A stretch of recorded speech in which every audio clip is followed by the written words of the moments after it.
that would be to buy them a brand new, bright, shining RV that they could tour the United States with.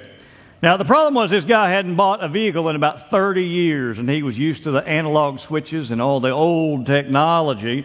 But he went to the dealership anyway, and he saw these great, big, fancy motorhomes that were just about nicer than any house you could buy. And he was just so impressed with everything that was offered. And the salesman was going through everything, talking about the GPS and the satellite TV and all the functions that you could ever imagine. And he looked at the dashboard that looked like a spaceship, and he was just in awe of all the things that were there.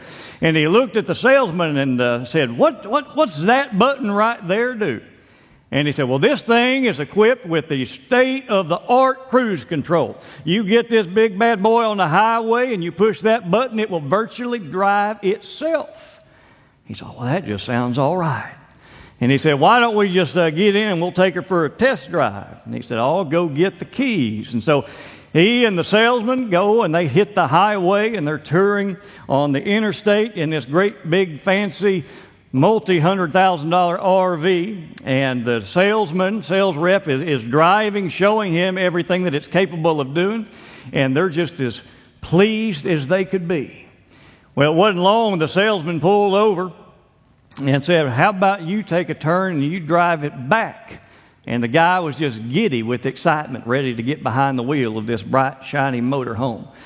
So he gets back on the other lane, heading back on the interstate, and the salesman decided he was just going to take himself a little break, and he goes back into one of the great big lazy boy recliners and almost catches himself a cat nap on the way back until he hears a voice right next to him say, what kind of gas mileage does this thing get? And he opened his eyes, and the man is sitting in the chair next to him. And in panic, he says, who's driving this thing? And he said, don't worry, I got the cruise control on. The salesman jumps up and runs to the front of the RV, but it was too late. Came up onto a curve in the road, and it went off the side, down a ditch, through a cornfield, and found the one tree in the middle of this field. And this great, big, beautiful RV was just smashed to bits. And the salesman had to have the thing towed back to the dealership. And when it got back to the dealership, the owner was there to meet him. And he said, what in the world happened to this RV? And the guy that was doing the test drive just looked at him as plainly and straightly as he could and said, your cruise control don't work. And I think that we can all say today that that guy has something we might be familiar with, and we could all call it something like, it's not my fault syndrome. That no matter what happens, we've got excuses for everything, don't we? We've got excuses made up for just about everything you can imagine. Somebody with an obscene personality, well, they're not just an obscene person, they have an uncontrollable impulse disorder. Maybe you could be like a Pete Rose, and you're not morally wrong for betting on everything you could put money on. You just have a pathological gambling disorder. Maybe you could be somebody that's like a homicidal man years ago, right? He walked into the office of the mayor of San Francisco, shoots him dead, and in court he gives a Twinkie defense saying he was on a sugar high and he wasn't himself. We live in a culture today that's been rebranded. What used to be sin and used to be bad behavior has now become conditions. What we used to call vices now have a diagnosis attached to them. You don't believe me? A woman that used to often overindulge is no longer guilty of gluttony. Now she suffers from compulsive eating disorder. A man that uses drugs to chase a high is no longer reckless. He has a neurochemical imbalance. But you see, the problem is, the more we call sin by other names, the easier it becomes to excuse it. There's a man named John Leo that wrote for U.S. News and World Report, and he said this: the problem with all of this, what I've just described, is that you cannot run a society or cope with its problems if people are not held accountable for what they do. And he's exactly right. And did you know that there is a New Testament author that tackles this problem head on, and he does it very succinctly in a passage that we're going to study this morning. And so I want you to be finding in the book of James, chapter 1. And we're going to look at this idea of what he calls temptation. And it comes by many names, and we're going to focus on that specific aspect of it. But we're going to be in the ending of chapter 1. But if you wanted to skim through it, you'll notice that in the beginning, in the opening part of that chapter, he's dealing with trials. And we've all heard those phrases, right? There's trials and tribulations. Did you know that in the Greek, that is the exact same word? If you were reading them in the Greek, there would be no difference between the two. Trial and temptation is the same word. So why is it interpreted differently in English? Because context gives you the interpretation that's used here. The word literally means to put to the test. And in the beginning part of it, James is talking about the things that happen in a different context than toward the end of the chapter. The trial that he's talking about in the opening part is something that God himself is using to make us stronger. As you get to the end, and what we're going to be looking at, a temptation is a trap that Satan uses to make you weaker. So in other words, a trial is something that God will use to boost your faith. A temptation is something that Satan will use to batter your faith. And contrary to popular psychology and modern jurisprudence, James says, I have met the enemy, and the enemy is me. And if you want to find out today what is wrong with society, you do not need to look out the window. You do not need to be pointing fingers at everyone else. You need to look in the mirror and look within your own heart. So let's address this idea of temptation. And we're going to try to answer that question that I've given you for the title of this message. Whose fault is it? How do we deal with these temptations that we face? Well, the first thing I want you to see is that there is no excuse for the problem of temptation. There is no excuse for the problem of temptation. You see, ever since the Garden of Eden, humanity has been looking for someone else to blame. Do you remember what happened when God confronted Adam after sin? He pointed to Eve. When God looked at Eve, who did she point to? The serpent. We've been passing the buck ever since. We're not much different than that little boy that was caught stealing cookies from the cookie jar when he was standing on a stool in the kitchen. His mom caught him with a mouthful of cookies, and he looked at her and said, Mommy, I just wanted to smell them, but my teeth got caught. Isn't that what we often do? We often come up with excuses for everything. Do you know people today will blame their environment for the choices they make? If I hadn't grown up in poverty, if I hadn't lived in this neighborhood, if my parents hadn't divorced, things would have turned out differently. Really? If memory serves, Adam and Eve lived in paradise under perfect conditions, and they still found a way to sin. Other people will blame biology. Let me know if you've heard this one. I was born this way. It's in my genes. It's my hormones. This is just who I am.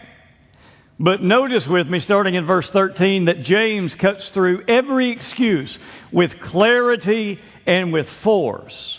There is no ambiguity in this statement that he makes. He says, no one is to say when he is tempted, I am being tempted by God.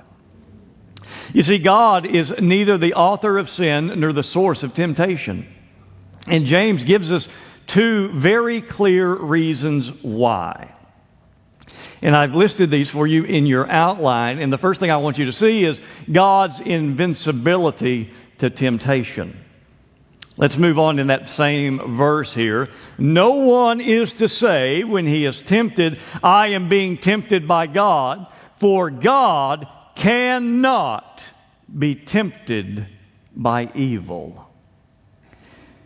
In other words, God is immune to and therefore invincible to temptation. Have you ever thought about why? Why is he immune and therefore invincible to temptation? Well, you have to try to define what temptation is. And I think we could narrow it down and say temptation, in its most basic form, is the enticement to get something you want that you don't already have and to get it immorally.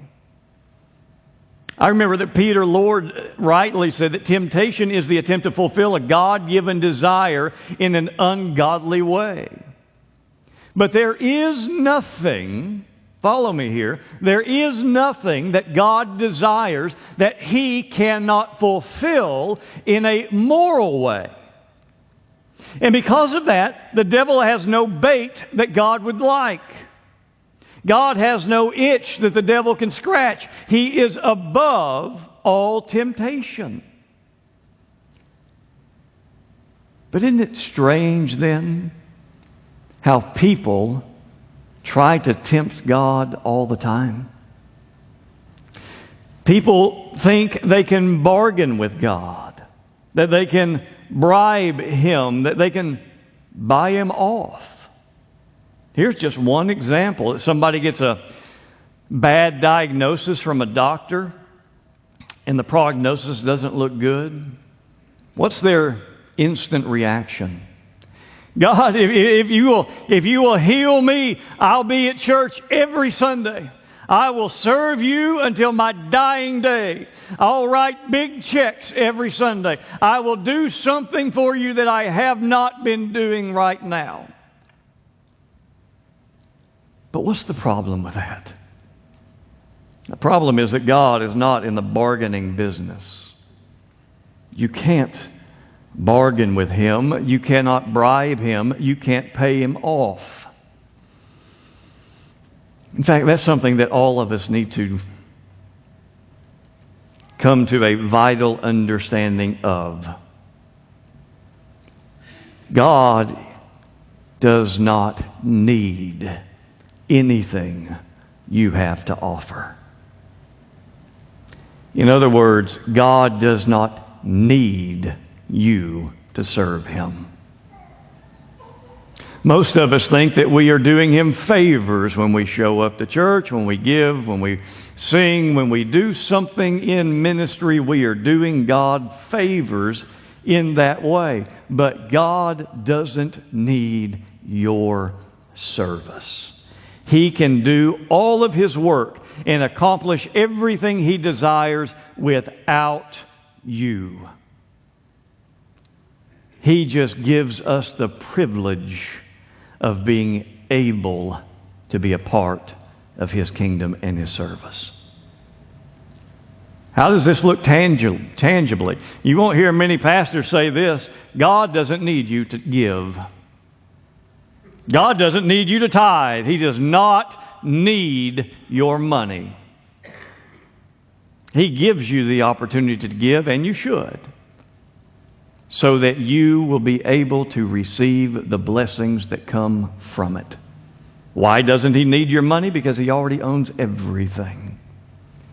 You're simply able to be a part and have the privilege of serving in His kingdom for His work. So it is foolish for us to try to bribe or negotiate or bargain with Him, because He is invincible to any temptation of what we could be able to offer. But then notice the second part as you go to the end of verse 13. You'll notice also God's impossibility of temptation. You see, James goes on to add this last clause in the sentence here, and He Himself does not tempt anyone. Now, that only flows logically from what he just told us. You see, if God were to tempt you to do something wrong, it would be because God was first tempted to tempt you to do something wrong, but we've already learned that God cannot be tempted. Therefore, if God cannot be tempted to do evil, then He cannot tempt you to do evil. If you were being tempted by God to do evil, that would be an evil work on behalf of God, and since He cannot be tempted, He cannot be the tempter. Make sense? God cannot be tempted by anyone to do evil, nor can God tempt anyone to do that evil. Otherwise, He would cease being God. So, there is no excuse for the problem of temptation. But that leads us to the second thing, that there is no exception to the process of temptation.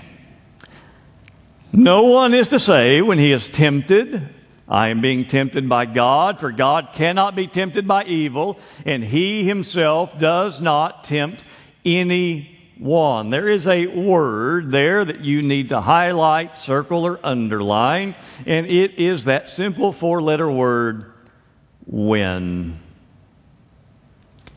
Notice your Bible does not say if. You should not buy into this idea that some are spewing today, that the moment you get saved, you are through with the devil. That you are through with the trials and the temptations. And that the devil is through with you. Because the fact is, the moment you get saved is when the devil gets started. He's not going to tempt you less for becoming a Christian. He's going to tempt you more. Temptation is not just a mere possibility. And it's more than a strong probability. It is a definite reality that you will experience if you are living for God.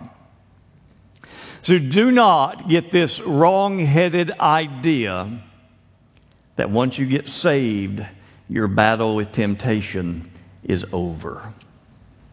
I'll give you an example of that. One of the guys taught us in seminary. If you go back and look at every pastor that is a well-known figure that has been involved in a controversy, that has been expelled or forced to leave ministry, fired or resigned from a church, chances are you can boil it down to two reasons. Because the devil has an arsenal of two things that he will throw at just about every pastor, and many of them fall for it. Number one, women. Number two, money. It is sex and money that overthrow most ministries. You don't believe me? You can go back and look at some of the biggest names in the Christian faith that have left ministry, and it is for one of those two reasons. And I tell you that to help you understand that our war with temptation is never over. The closer you get to Christ, the more tempted you will become. Because James tells us that sin is not external, it is internal.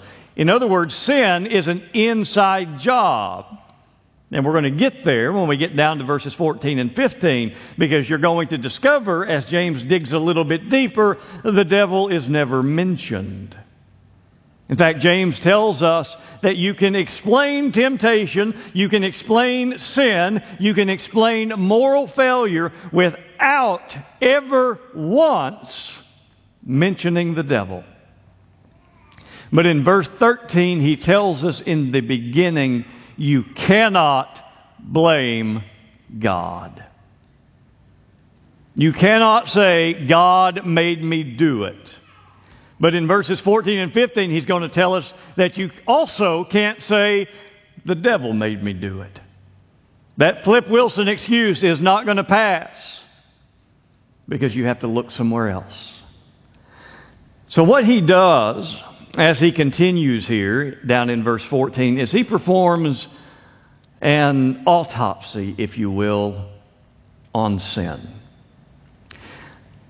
Imagine James is like a watchmaker here, and he's taking the watch apart. He is doing it carefully and intricately and looking at every part and every component, and he's putting it back together. And he's concluding that sin, it's not a singular event that is the culmination of a process. And to make it simple, I've given you 4 steps in this process that lead us from temptation to sin. And what is the first one?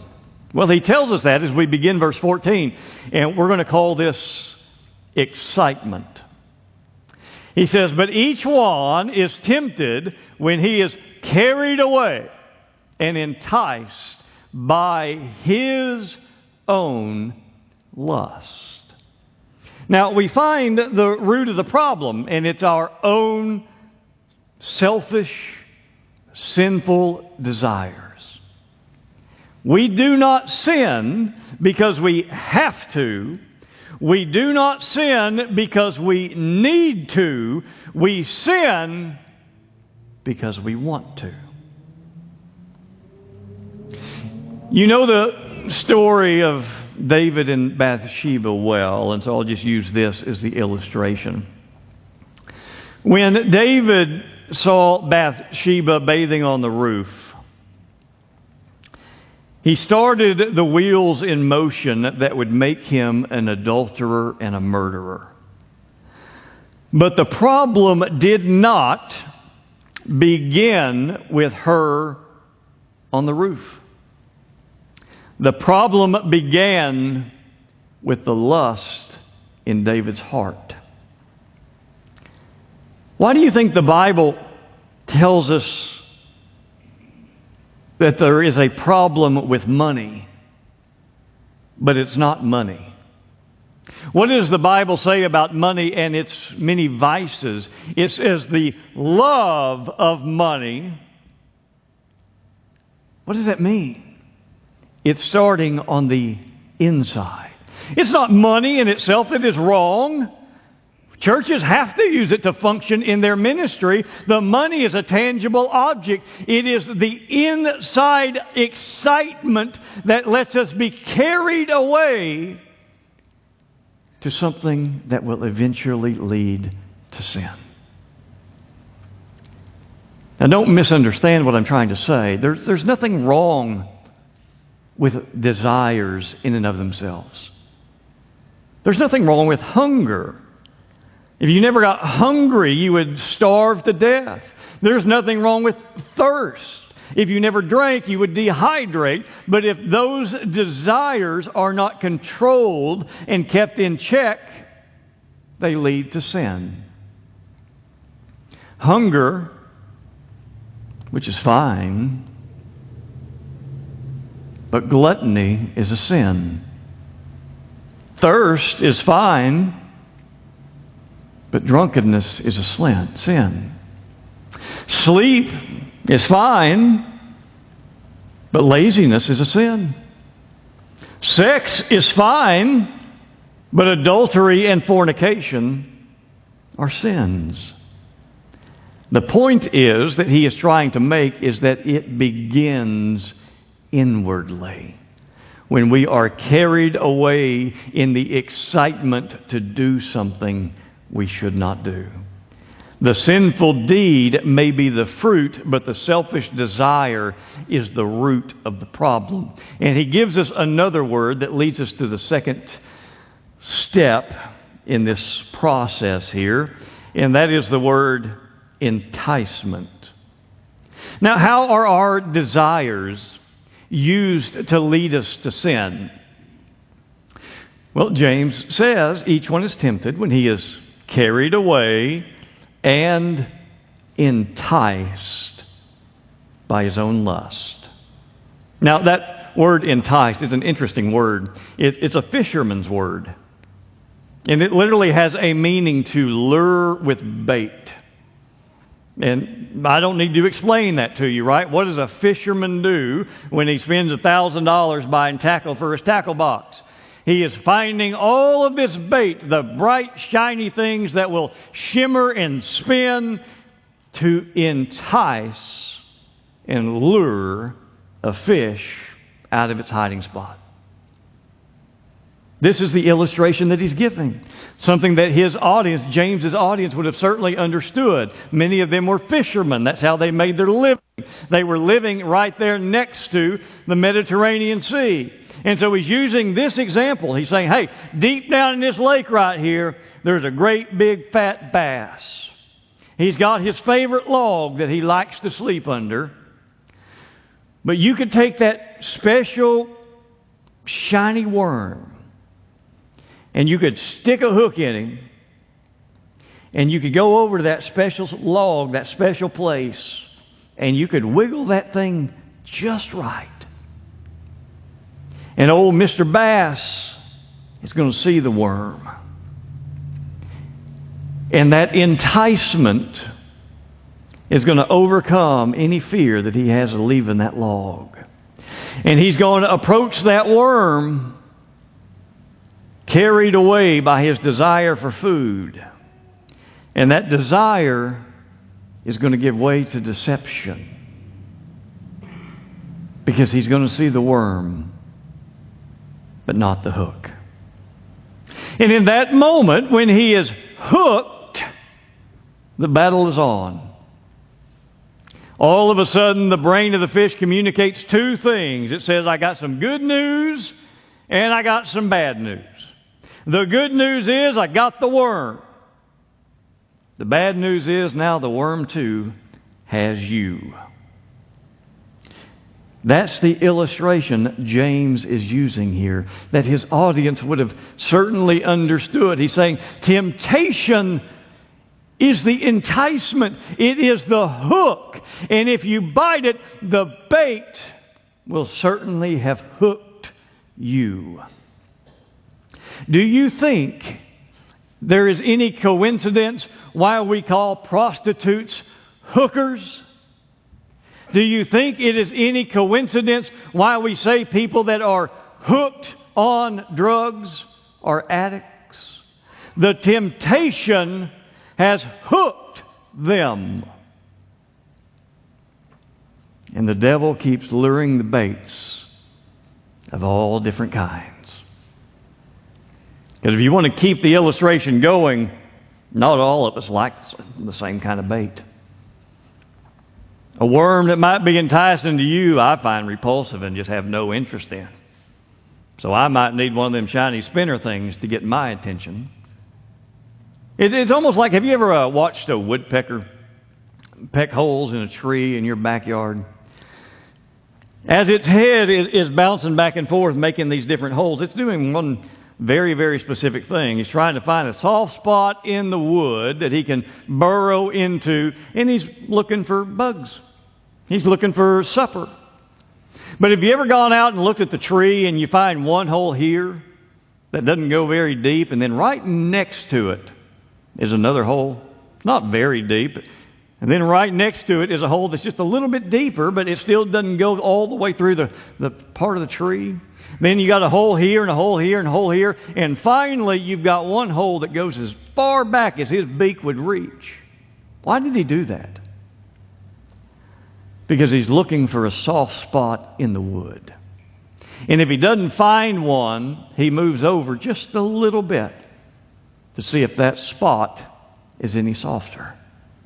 If it's not, he'll move over just a little bit more and he'll try another one until he finally finds that vulnerable spot where he can chisel it away and find the supper that he's craving. Satan uses temptation in the exact same way. He might lure something in front of you, that's something that's enticing, and if that's not successful at all, he'll move over just a little bit and try something else, looking for the chink in the armor until he finds that soft spot that he can use to your advantage.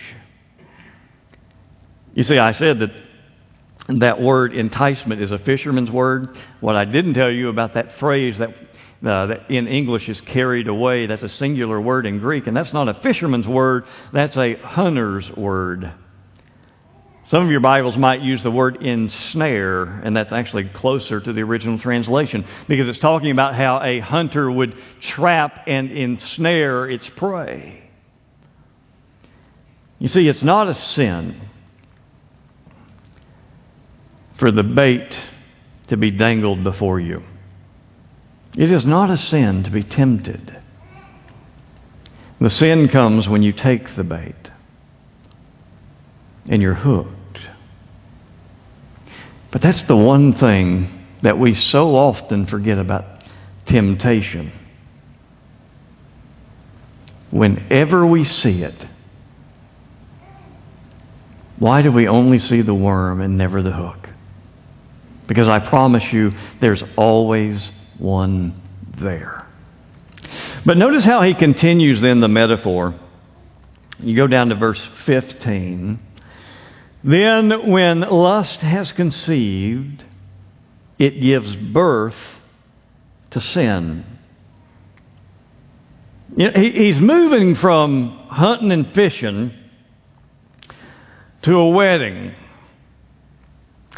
The groom is your will, and the bride is desire. You have a desire for something you want very badly. But your desire knows that you cannot have it because it's going to give in to something that is undesirable. And so you find yourself with a desire in you saying, will you? And the will says to the desire, I will. And when the will says, I do, to the desire conceives, and here we are. It gives birth to sin. That desire fulfilled brings forth a beautiful baby called sin.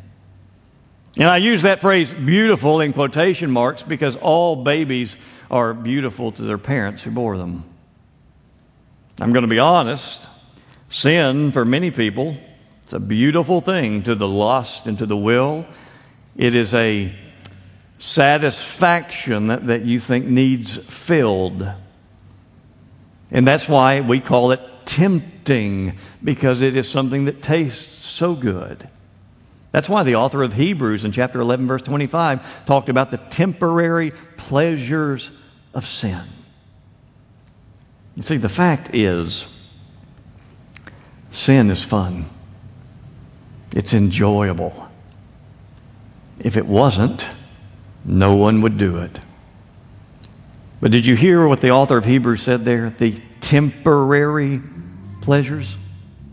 You see, sin makes a cute baby, if you will. One that you might be attracted to. But you're going to find out that cute little baby that was just conceived is going to mature. And it's going to grow up. And it will become a monster that will devour you. This street called sin has a lot of beautiful scenery along the way. Might even ride pretty smoothly for a while. But He's telling us plainly and straightly that it always ends in one place. And that place is called death. So we've talked about the excitement, the enticement, but I also want you to see the entrapment. And sin, when it runs its course, brings forth death. That's what I was just saying. Sin might taste good in the beginning, but that good taste won't last. In Proverbs chapter 20, verse 17, it said, bread gained by deceit is sweet to a man, but afterward his mouth is filled with gravel. We have a choice how we want to live today. You can choose your actions, but you cannot choose the results of those actions. You can choose how you have your kicks, but you cannot choose to avoid any of the kickbacks. In other words, you can have your choices, but you cannot avoid the inevitable consequences of those choices. Which is why there has never been a truer statement in any language, in any book, by any person that has ever been uttered than this one. The wages of sin is death. The recompense, the consequence, the reception is always death. But let's move on to the final thing here. There's also no explanation for the prevailing of temptation. What I mean by that is temptation does not have to win. As powerful and prevalent as they are, there is still no reason whatsoever why you cannot overcome it. Otherwise, the Lord would not have said there in verse 12, blessed is the man who perseveres under trial. In other words, blessed is the man who meets temptation head on and defeats it. You can be the victor. You do not have to be the victim. You say, but how? How do I do that? Well, here are three things very quickly. One of them is a requirement. Salvation. You will never overcome temptation without Christ Jesus. But you can always overcome temptation with Him. The first key to living in spiritual and moral victory is to have Christ Jesus on the throne of your heart as King and Lord of your life, submitting to the Spirit's will in your life. He will help you to live right and help you to die right. But without Him, it is an impossibility. But the second thing is you must have separation.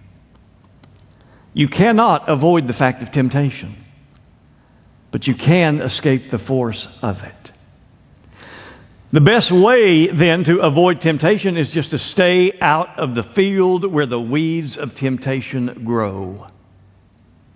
As simple as you can say it. You don't want to get burned, stay away from the fire. Stay away from it.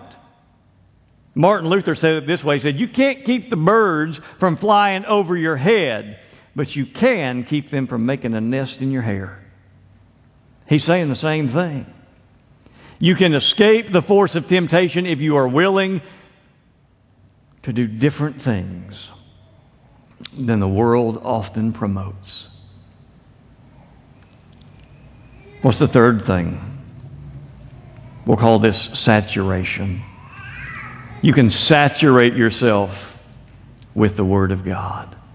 That's why the psalmist said, your word I have hidden in my heart that I might not sin against you. You see, Christ faced temptation Himself. When He was tempted by the devil, what was the only weapon He used? He said, it is written.